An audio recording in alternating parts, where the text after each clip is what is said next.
I was about to bury my 3 bobcat kittens when one tiny movement shattered my heart. What was supposed to be a final goodbye turned into something far more dangerous and unforgettable. Alone in the wilderness, a broken man suddenly finds himself protecting a fragile life that should never have survived. But when powerful enemies close in, determined to erase every trace of the wild, saving this kitten means risking everything. And as hidden truths rise from the shadows, the fight is no longer just about an animal, it's about survival, justice, and redemption. What happens when the smallest heartbeat exposes the darkest cruelty and forces a man to choose between burying the past or defending the future? Before we dive in, drop a quick hello in the comments. Maybe your name, maybe your city. Every reply reminds me this isn't just my voice, but our space. The late afternoon sun cast long shadows through the trees as Harlan Pike trudged through the wreckage left by the logging crew. His weathered boots crunched over scattered twigs and displaced earth, each step heavy with the weight of destruction before him. The familiar woods had been transformed into an alien landscape of splintered stumps and torn earth. The sound of his footsteps faltered as his keen eyes caught sight of something out of place. There, beneath an overturned root system, lay the ruins of what had once been a bobcat's den. Harlan's calloused hands clenched involuntarily at his sides. He'd been a trapper most of his life, but this senseless destruction struck him as wrong in a way that proper hunting never had.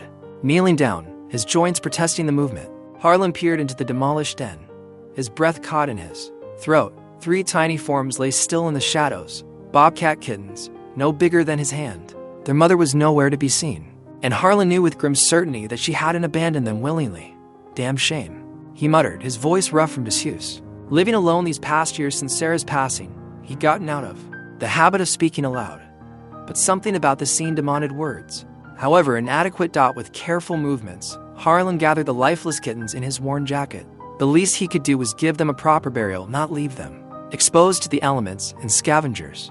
He found a spot nearby where the soil was soft, and with his hunting knife, he began to dig a shallow grave. The work was quick, but somehow meaningful. As he prepared to lower the tiny bodies into the earth, something stopped him. Maybe it was the way the setting sun caught the fur of the smallest kitten, or perhaps it was just old instinct. But Harlan found himself taking a closer look. There, so slight he might have missed it, a twitch. A tiny paw moved, barely a flutter, but unmistakable. Well, I'll be. Harlan's hands trembled as he carefully separated the living kitten from its siblings. It was the runt, barely breathing, but alive. Something stirred in Harlan's chest, an emotion he hadn't felt in years, purpose. Without conscious thought, he tucked the tiny creature inside his jacket, close to his heart. The warmth of his body might help, he reasoned. Though he knew the chances of such a young wild animal surviving were slim, still he had to try. After laying the other kittens to rest with more care than he'd shown anything in recent memory, Harlan started the walk back to his cabin. Each step was measured, careful not to jostle his precious cargo.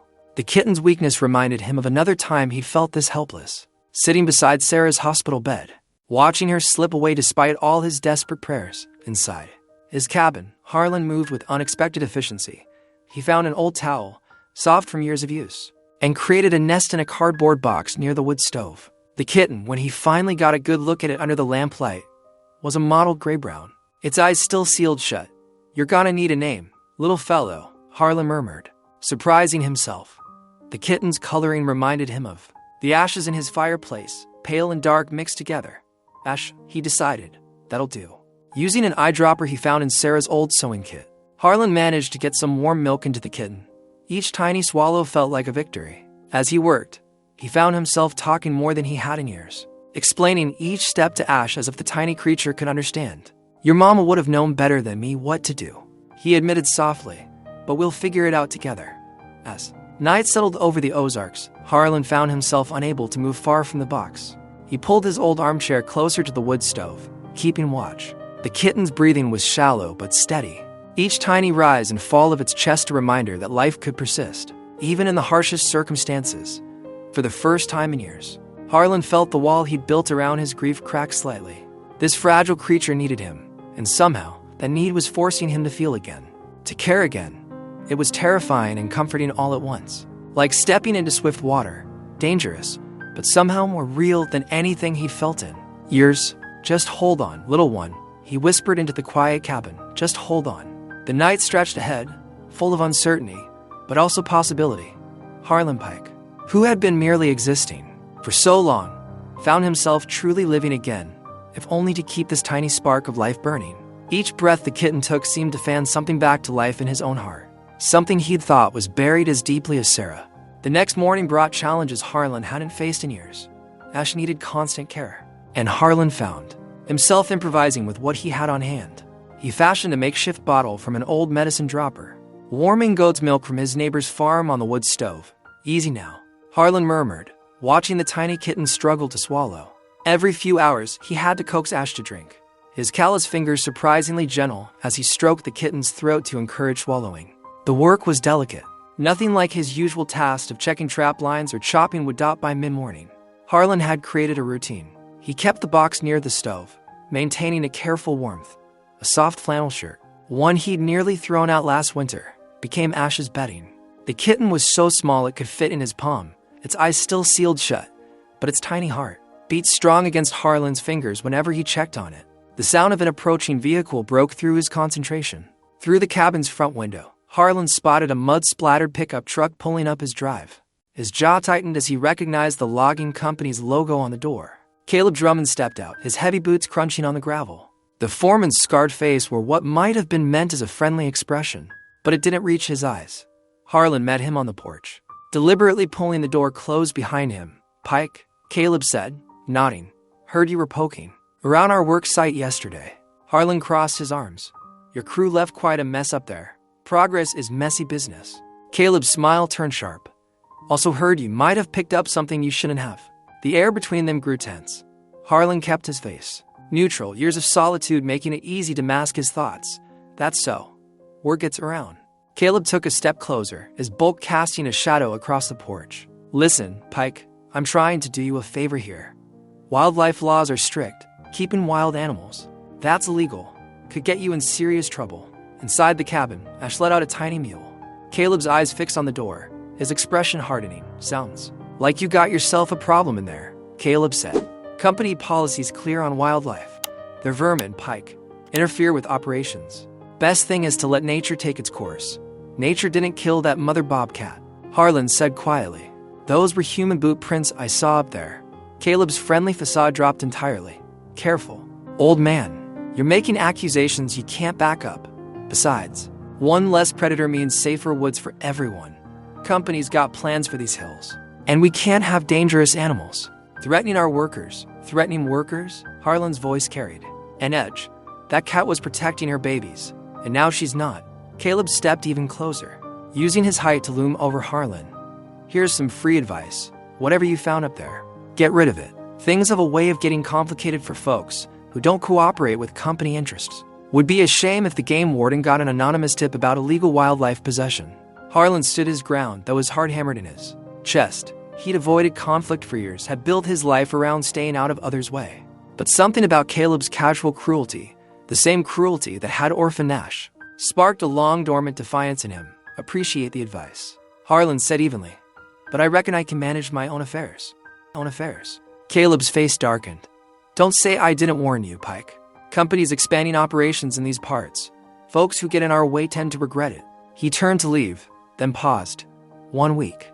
Deal with your problem, or someone else will." Harlan watched the truck disappear down his drive, dust settling in its wake. His hands were shaking, not from fear, but from an anger he hadn't felt in years. Inside, Ash was crying for his next feeding. Returning to the cabin, Harlan lifted the tiny kitten from its box. As he prepared the dropper of warm milk, he studied the fragile creature in his hands. Such a small thing to cause such trouble. The smart move would be to listen to Caleb's warning. Turn Ash over to animal control, or worse, follow the foreman's implied suggestion and let nature take its course. But as Ash latched onto the dropper, his tiny paws kneading the air, Harlan knew he couldn't do it. Some things were worth standing up for, even if it meant breaking his carefully maintained peace. "Well, little fellow," he murmured, watching Ash drink. "Looks like we both got trouble coming our way." The kitten's only response was to drink deeper. Trusting completely in the hands that held him, the bell above Miller's General Store chimed. As Harlan pushed through the door, his list of supplies clutched in one weathered hand, the familiar scents of coffee beans, leather, and dried goods filled the air. He needed more eyedroppers for feeding Ash, plus some proper pet milk powder he'd read about in an old veterinary manual. Sarah Miller, the owner's daughter, looked up from restocking shelves. Mr. Pike, twice in 1 week must be some kind of record. Harlan managed a slight smile. Need a few things. He hesitated, then added, got any eyedroppers, the rubber kind? Medical supplies are in the back corner, Sarah pointed, though if you're feeling under the weather. Doc Matthews is just some projects around the cabin. Harlan cut in quickly, moving toward the indicated aisle. He was studying the selection of droppers when a quiet voice spoke behind him. The glass ones last longer than plastic. Harlan turned to find Marjorie Ellison standing there, a shopping basket hooked over her arm. He recognized her from town meetings. Her family's farm bordered the logging operation's newest expansion. Her auburn hair was streaked with gray, and worry lines creased the corners of her eyes. But she carried herself with quiet dignity. Mrs. Ellison, he nodded politely. Marjorie, please. She reached past him and picked up one of the glass droppers. These can be boiled to sterilize, too. Better for feeding young animals. Harlan stiffened. I don't know what you mean. I saw your truck up by the logging site yesterday. Her voice dropped lower, where they destroyed that Bobcat den. Fear and defensiveness rose in Harlan's chest. But when he met Marjorie's eyes, he saw no judgment, their only understanding, and a flash of her own pain. They're cutting through my south pasture next month, she continued. Already marked the trees. Some have been there since my grandfather's time. She handed him the glass dropper. Sometimes saving something small is the only victory we can manage. Harlan took the dropper, studying it to avoid her knowing gaze. Dangerous. Interfering with their plans. So is letting them destroy everything that matters. Marjorie's voice carried quiet steel. She reached into her basket and pulled out a small can. Here. This is better than regular milk. It's formula for orphan kittens. Has all the nutrients they need. Harlan's throat felt tight. How did you? I raised 3 barn cats from newborns after their mother was killed by coyotes. She smiled slightly. They need feeding every 4 hours, even through the night. Warm the formula first. Test it on your wrist like you would for a baby. The simple practicality of her advice broke through some of Harlan's wariness. He's so small, he admitted. Don't know if he'll make it, but you're trying. That matters. Marjorie's expression softened. I lost my Thomas 2 years ago. Cancer, for a long time after. I couldn't see the point in fighting for anything. But sometimes life puts something in your path that needs protecting. Wakes you up again. The parallel to his own grief for Marie hit Harlan hard. He'd been sleeping through his days since losing her, until a tiny paw twitched in his palm. The logging company, he said carefully. They're not known for accepting opposition. No, Marjorie agreed. But that doesn't make them right. She pulled a small notepad from her purse and wrote something down. Here's my number. If you need advice about the kitten, or anything else. Their fingers brushed as she handed him the paper. Harlan felt an unexpected jolt, not of attraction, exactly, but of recognition. Here was someone else who understood loss, and the courage it took to care again. Thank you, he said gruffly. Marjorie nodded. Be careful with the feedings. And with Caleb Drummond. He was by my place yesterday, making threats dressed up as friendly warnings. Had the same visit. Harlan admitted. I thought he might. Marjorie's smile turned grim. They count on people being too afraid to stand up to them. Makes it harder. When we help each other instead. She turned to go, then paused. Bring your little friend by sometime. I'd like to meet him. Harlan watched her walk away. The paper with her number burning in his pocket like a coal of hope he hadn't known he was seeking. For the first time since finding Ash, he felt less alone in his stand against the logging company's casual cruelty. He gathered the rest of his supplies quickly, the dropper, formula, some extra blankets for Ash's box. Each item felt like a small act of defiance. But now, thanks to Marjorie's quiet understanding, they also felt like steps towards something new. Something that might matter beyond just keeping one small kitten alive. The moonlight filtered through the cabin windows as Harlan sat in his worn armchair, watching Ash explore the living room with growing confidence. 2 weeks of care had transformed the fragile kitten into a more spirited creature. Though still small, Ash's coat had grown thicker, his movements more sure as he batted at dust motes and pounced on imaginary prey. Harlan found himself smiling a gesture that fell foreign on his face after so many months of grief. Getting mighty brave there, little fellow, he murmured as Ash attempted to scale the leg of an end table. A sharp crack outside shattered the peaceful moment. Harlan stiffened, rising slowly from his chair. Through the window, he caught the gleam of flashlights dancing between the trees. His heart hammered against his ribs as he counted the beams. 4, maybe 5. Well. Caleb Drummond's voice boomed from the darkness. Looks like old Pike's still harboring that vermin. The sound of breaking glass came from the direction of Harlan's shed. Ash darted under the couch, and Harlan's blood ran cold. The shed where he kept Ash's box during the day. More crashes followed, accompanied by rough laughter. Harlan grabbed his shotgun from beside the door, though he knew using it would only make things worse. As he stepped onto his porch, the sharp smell of gasoline hit his nostrils. No, he breathed, breaking into a run. Orange flames erupted from the shed's window, casting grotesque shadows of Caleb's men as they backed away. The fire caught quickly on the old, dry wood. That'll teach you to mess with progress, Caleb shouted from the safety of darkness. Next time, it might not be just the shed. Harlan's mind raced. The shed contained not just Ash's box, but generations of tools, his father's old hunting gear, irreplaceable family photos he'd stored there after Murray's death. The heat was already intense enough to force him back a step, but then he heard a tiny, frightened mew from inside. Ash, terror gripped him. The kitten must have slipped out while he was distracted. Without thinking, Harlan pulled his shirt over his face and charged through the shed's door. Smoke burned his eyes and throat. Flames crawled up the walls, consuming everything in their path. He dropped to his knees, crawling forward as the heat pressed down like a physical weight. Another mew, closer now. Through the thick smoke, Harlan spotted a small shape huddled beneath his workbench. "Come here, boy," he wheezed. Reaching out, a burning beam crashed down behind him. The shed groaned, its structure weakening. Harlan lunged forward, scooping Ash into his arms. The kitten's tiny heart raced against his palm. The return journey felt endless. Smoke filled his lungs, and pain seared across his shoulders where embers had landed. He stumbled, caught himself, kept moving. The door seemed to retreat with each step. Finally, mercifully, cool night air hit his face. Harlan staggered several yards from the burning shed before his legs gave out. He fell to his knees, coughing violently, still cradling Ash against his chest. The kitten squirmed free, apparently unhurt. Harlan wasn't so lucky his hands were burned, his throat raw, and each breath felt like swallowing glass. But as he watched his shed collapse in flames, something else burned inside him. Rage.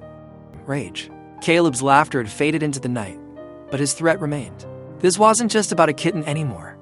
This was about power, about breaking people's will through fear and destruction.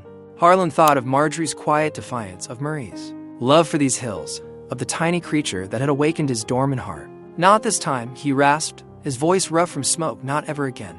Ash pressed against his leg, trembling but alive. Harlan stroked the kitten's fur with his blistered hand, each touch a promise. He would not let Caleb win, not just for Ash, but for everyone and everything these men thought they could simply destroy. The shed's remains glowed orange in the darkness, but its light revealed something new in Harlan's eyes: determination. He had been protecting Ash out of simple decency. Now he would fight back out of necessity. The time for quiet resistance was over. The morning after the fire, Harlan's hands shook as he tried to pour coffee into his mug. Burns covered his palms, and his chest felt like it was filled with broken glass. Each breath brought a reminder of the smoke he'd inhaled. But on the kitchen floor, Ash played with a piece of string, seemingly unfazed by their brush with death. "Guess cats really do have 9 lives, Harlan muttered, his voice still raspy. He watched the bobcat kitten pounce and roll, marveling at how quickly the little creature bounced back. Just weeks ago, Ash had been a barely breathing scrap of fur in a destroyed den. Now here he was, playing as if the shed fire had never happened. A gentle knock at the door made both Harlan and Ash start. "Harlan," Marjorie's concerned voice carried through the wood. "I saw the smoke from my place. Are you all right?" He opened the door to find her holding a basket, her face etched with worry. The morning sun caught the auburn streaks in her hair, reminding him of autumn leaves. "Good Lord," she gasped, taking in his appearance. "Your hands, sit down right now." She bustled into his kitchen with the familiar efficiency of someone used to handling crises. "It's not as bad as it looks," Harlan protested, but allowed himself to be guided to a chair. Ash immediately bounded over to investigate the newcomer, and Marjorie paused to scratch behind his ears. "I brought some burn salve and bandages," she said, pulling supplies from her basket. "My husband used to get burned sometimes, working the forge." Her voice caught slightly at the mention of her late spouse, but her hands remained steady as she began treating Harlan's wounds. The salve stung, but her touch was gentle. "You know," she said quietly, "what you're doing here, it's important. Not just for this little one." She nodded toward Ash, who had settled at their feet, standing up to bullies like Caleb. "It gives others courage too." Harlan winced, both from the pain and the weight of her words. "I'm not trying to be anybody's hero, Marjorie. I just couldn't let them kill him. Sometimes the biggest changes start with the smallest acts of decency." She finished wrapping his right hand and moved to the left. "After Tom died, I thought I was done fighting. done caring, but watching you with Ash." She shook her head. "It reminds me there's always something worth protecting." Her words stirred something in Harlan's chest that had nothing to do with smoke damage. He studied her face as she worked, noting the determination in her eyes, the strength in her gentle hands. When had she become such a constant presence in his life? Ash chose that moment to leap into Marjorie's lap, making her laugh. The sound filled Harlan's kitchen like sunshine after rain. He couldn't remember the last time these walls had heard genuine laughter. "He sure has taken to you," Harlan observed, surprised by the warmth in his own voice. "Well, he knows a friend when he sees one." She stroked the kitten's growing fur.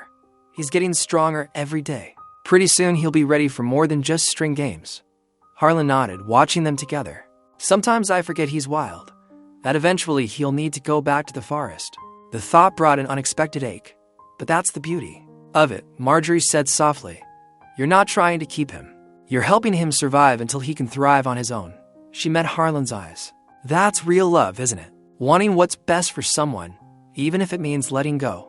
The words hung between them, heavy with meaning. Harlan found himself remembering Marie not with the usual sharp pain, but with a gentle acknowledgement that she would have understood this moment, this choice to protect something vulnerable. "I spent so long just existing," he admitted, "didn't want to feel anything. Then this little fellow shows up, and suddenly..."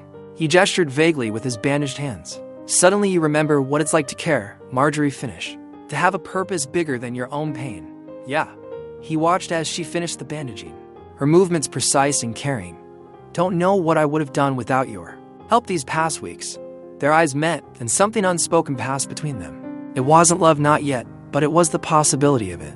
Like the first hint of spring after a long winter.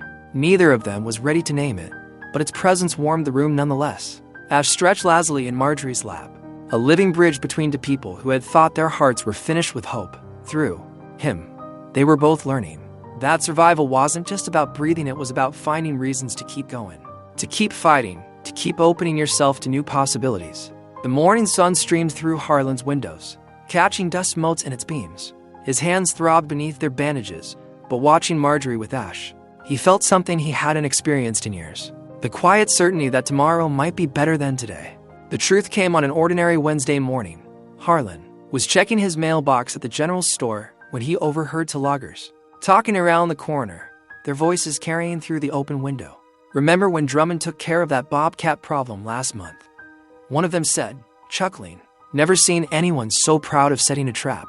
"Yeah, he made sure that Mama Cat wouldn't cause any more delays," the other replied. "Said it was eating into profits, having to wait for the wildlife folks to clear the area." Harlan's hand froze on his mail. His heart began to pound as the conversation continued. "Smart move, if you ask me. One dead cat's better than losing a week's worth of timber contracts. Besides, those kittens wouldn't have survived anyway without their mama." The words hit Harlan like physical blows. He remembered finding Ash and his siblings. How their placement had seemed odd to exposed, to vulnerable. Now he understood. They hadn't been abandoned. Their mother had been murdered. Harlan's fingers crushed the envelope he was holding. The casual cruelty of it all made his stomach turn. He thought of Ash, tiny and helpless, waiting for a mother who would never return because Caleb Drummond had decided profit margins were more important than life itself. He walked to his truck in a daze, his mind replaying every interaction with Caleb since finding Ash. The warnings, the threats, the burning shed, they weren't just acts of intimidation.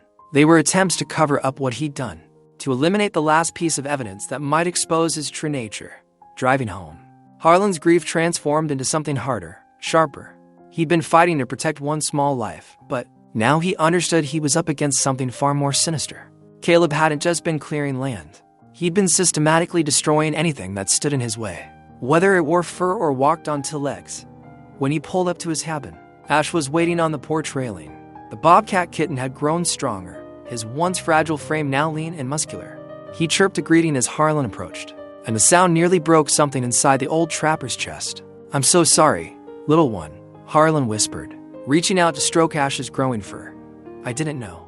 I didn't understand what he'd done to your mama." Ash butted his head against Harlan's hand, innocent of the weight of the revelation. But Harlan felt the responsibility settling onto his shoulders like a physical burden. This wasn't just about keeping one kitten alive anymore. It was about standing against the kind of evil that would trap a mother animal, leaving her babies to die, all for the sake of a few days' profit. Inside the cabin, Harlan paced, his mind working through the implications. How many other animals had Caleb killed? How many other laws had he broken? The logging operation had seemed aggressive, but now Harlan saw it for what it was, a systematic destruction of anything that might slow them down.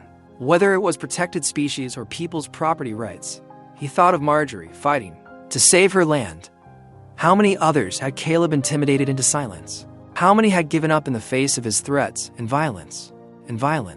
Ash watched from his perch on the windowsill, his eyes following Harlan's movement. The kitten had grown so much in the weeks since Harlan had found him. Soon he would be ready to return to the wild, but Harlan couldn't let him go until he knew Caleb wouldn't harm him or any other creature that crossed his path. The revelation changed everything. This wasn't just about survival anymore. It was about justice. Harlan had spent years hiding from the world, nursing his own grief. But now he understood that sometimes healing meant fighting back against the things that caused pain. He sat down heavily in his chair, and Ash immediately jumped into his lap. The kitten's warmth was comforting, but it couldn't erase the cold knowledge of what Caleb had done. The trap, the mother's death, the orphan kittens, it hadn't been an accident or negligence. It had been calculated murder, as deliberate as the fire that had nearly killed them both. Looking down at Ash, Harlan made a silent promise. He would find a way to expose what Caleb had done, not just for Ash and his lost family, but for every creature and person who had suffered under Caleb's cruel pragmatism. The truth needed to come out, no matter the cost. The afternoon light slanted through the windows, casting long shadows across the cabin floor. Ash dozed in Harlan's lap, untroubled by the weight of revelation. But Harlan sat alert, his mind working through what needed to be done. The truth about Caleb's actions couldn't stay hidden. Someone needed to stand up, to speak out, to fight back. And somehow, without quite meaning to, Harlan knew he had become that someone. The comfortable numbness of his grief-filled days was gone, replaced by a fierce determination. Caleb's deliberate cruelty had awakened something in Harlan that couldn't be put back to sleep. The fight ahead would be dangerous. Caleb had already proven how far he would go to protect his interest. But looking down at the sleeping kitten in his lap, Harlan knew he couldn't walk away.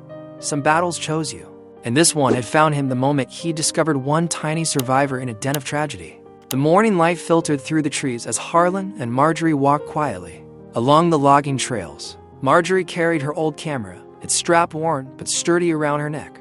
Harlan led the way, his experienced eyes scanning the ground for signs of Caleb's cruel handiwork. There, Harlan whispered, pointing to a partially hidden steel trap. Its teeth gleamed dully in the shadows, ready to snap shut on any unsuspecting creature. Marjorie's camera clicked softly as she documented the illegal placement, making sure to capture how close it was to public hiking paths. "That's the third one this morning," she said, her voice tight with controlled anger. "And all of them could hurt people as easily as animals." Harlan nodded grimly. Caleb doesn't care who gets hurt as long as nothing slows down his operation. He carefully marked the trap's location on their hand-drawn map, adding it to the growing collection of evidence they gathered over the past week. They moved deeper into the woods, finding more signs of destruction. Marjorie photographed each ruined den they discovered, capturing images of scattered nests and broken burrows. The systematic nature of the damage was clear. This wasn't accidental destruction from logging, but deliberate sabotage of wildlife habitats. Back at Harlan's cabin, Ash waited on the porch. The Bobcat kitten had grown significantly, his once fragile frame now showing the promise of adult strength. Harlan's heart squeezed knowing their time together was growing short.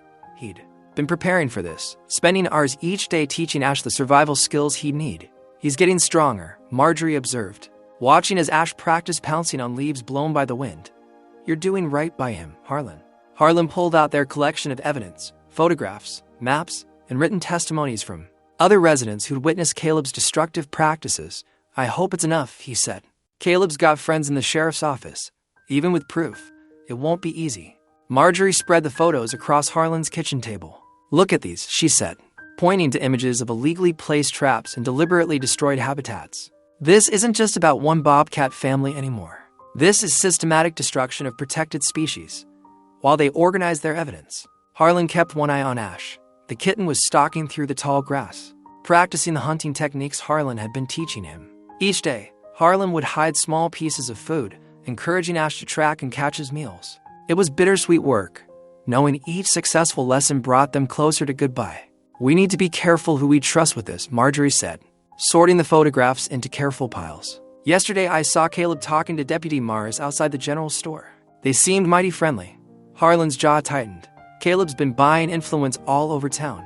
That's why we need to make our case solid before we take it higher. Maybe to the state wildlife authorities. Through the window, they watched Ash successfully catch a mouse, his movements becoming more confident and precise. Harlan felt pride mixed with an aching sadness. He'll be ready soon, he said quietly, to go back to the wild. I mean, Marjorie touched his arm gently. You've given him a chance at life, Harlan. That's more than most would have done. They spent the afternoon documenting everything they gathered, creating copies of their evidence, to store in separate locations. They couldn't risk losing it all if Caleb decided to strike again. The fire that had nearly claimed both Harlan and Ash was proof of how far the foreman would go. As evening approached, Ash returned to the porch, settling into his favorite spot on the railing. His eyes were alert, his movements more graceful than ever. Harlan watched him with mixed emotions, knowing the wild spirit within the kitten was growing stronger each day. We'll need to move quickly, Marjorie said, gathering her things to head home. The longer we wait, the more damage Caleb can do. Harlan nodded, walking her to her truck. Be careful driving home. Caleb's men have been watching both of us. After Marjorie left, Harlan sat on the porch with Ash, watching the sunset paint the sky in shades of orange and purple. The kitten was already showing signs of his wild nature, staying out longer, hunting more, needing less of Harlan's care.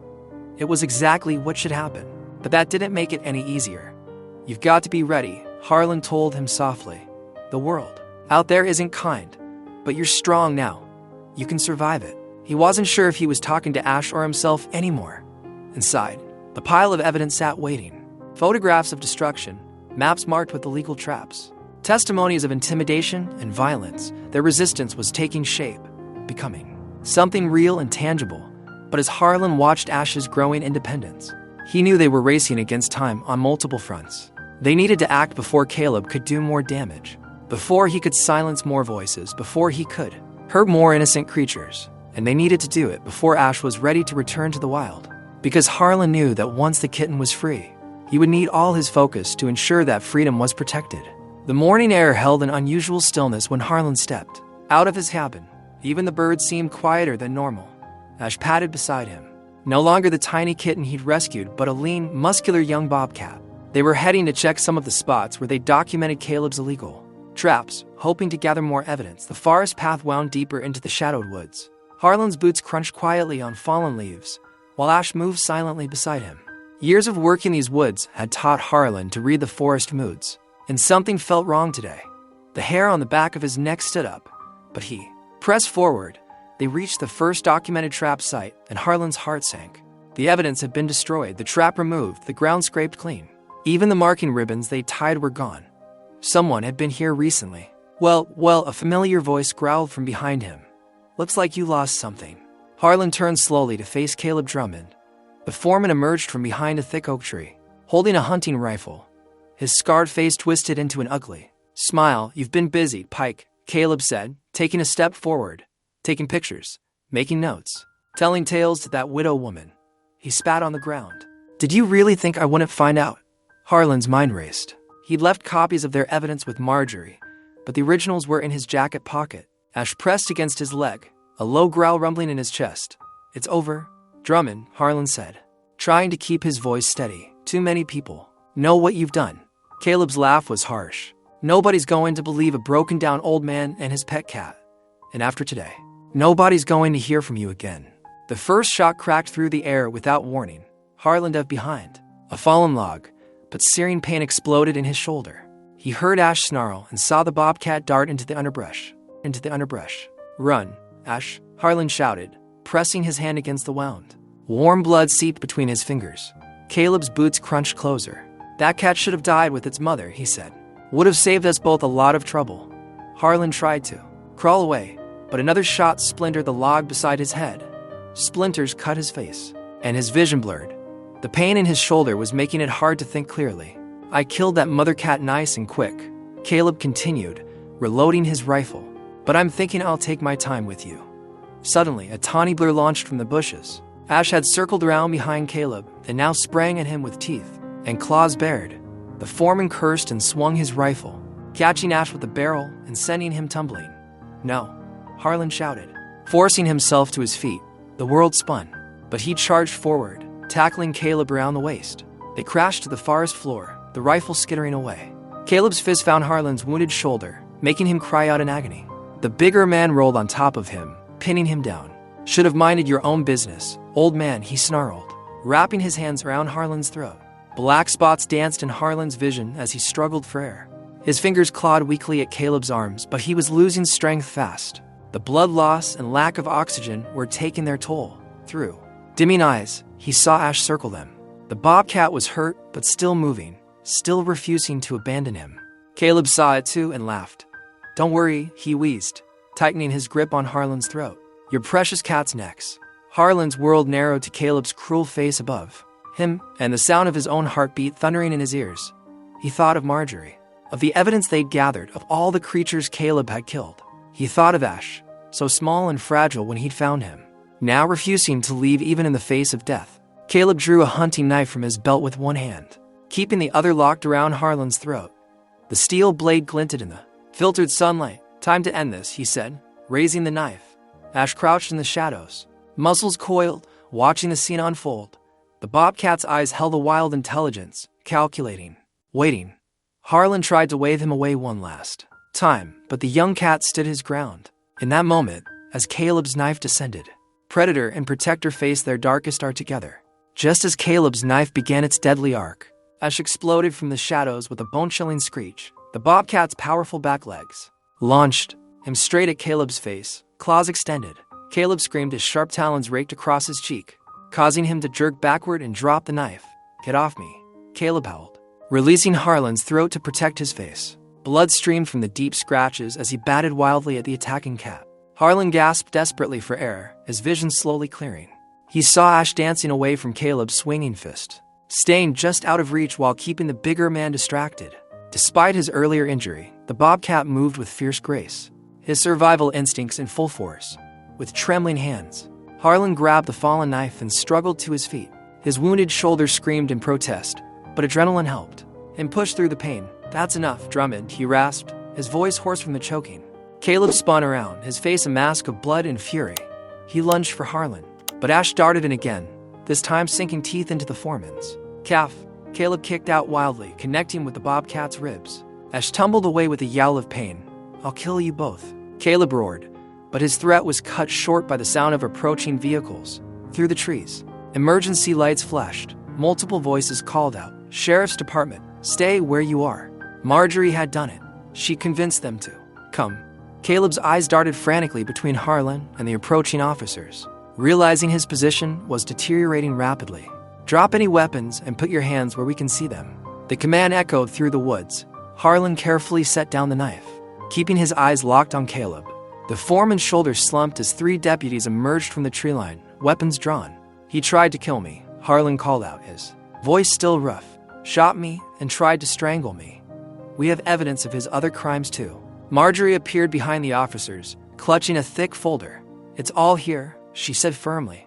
"The photos, the documentation of illegal traps, witness statements about the wildlife killings. Everything." Caleb's face twisted with rage. "You can't prove anything," he snarled, but the terror in his eyes told a different story. "Hands behind your head, sir," one deputy ordered, moving forward with handcuffs ready.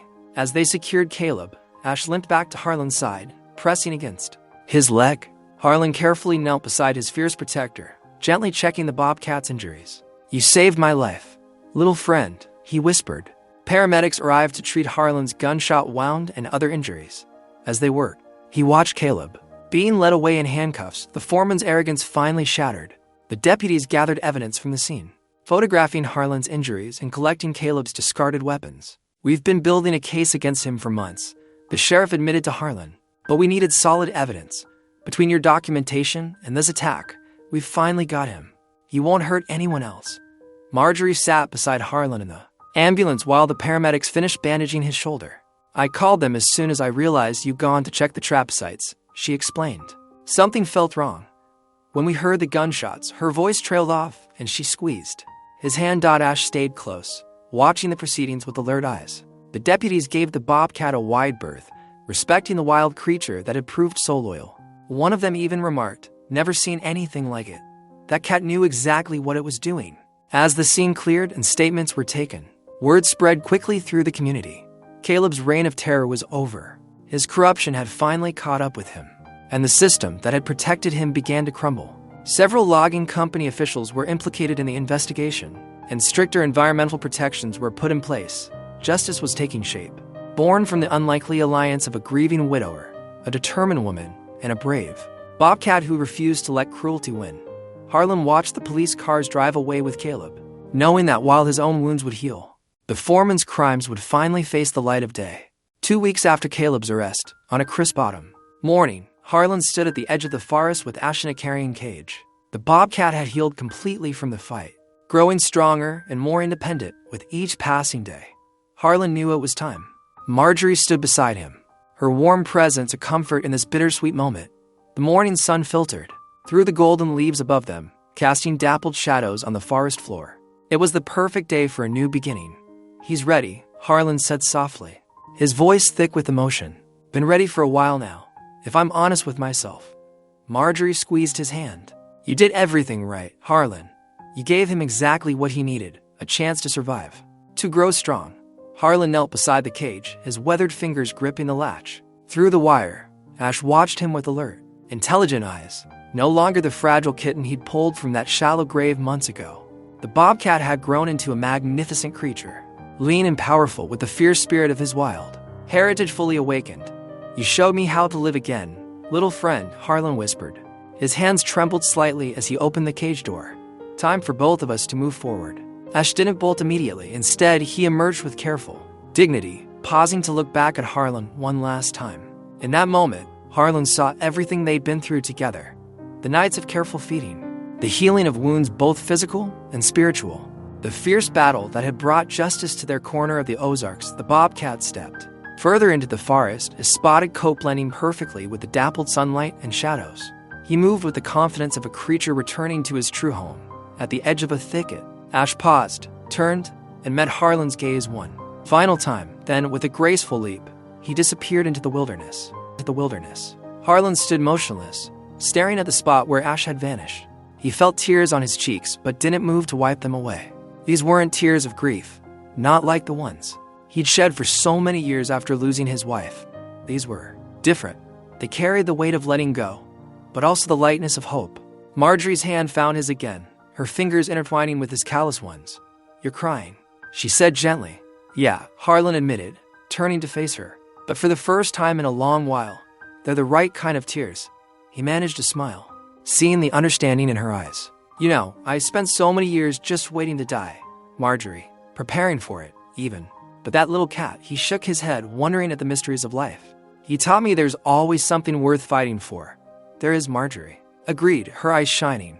"There always is if we're brave enough to see it." Harlan looked at their joined hands, then back at her face. The morning light caught the auburn in her hair, and he saw the same quiet strength there that had helped him through the darkest days of their struggle. She had stood beside him, believed in him, fought alongside him. In her, he saw not just the memory of love, but its living possibility. "I'm not just surviving anymore," he said softly. "I'm ready to live again, really live." Marjorie's smile brightened the whole forest. "Good," she said simply, "because I've got plans for that garden of yours, and I'm going to need help." Harlan laughed, a full, rich sound that scattered a few nearby birds. He couldn't remember the last time he'd laughed like that, standing there in the morning light, with the woman he'd grown to love and the memory of a brave Bobcat in his heart. Harlan Pike felt truly alive. The future stretched before him not as an ending to endure, but as a path to embrace, step by hopeful step. If even one moment stayed with you, hit subscribe. I'll be back tomorrow with another story written gently for the heart.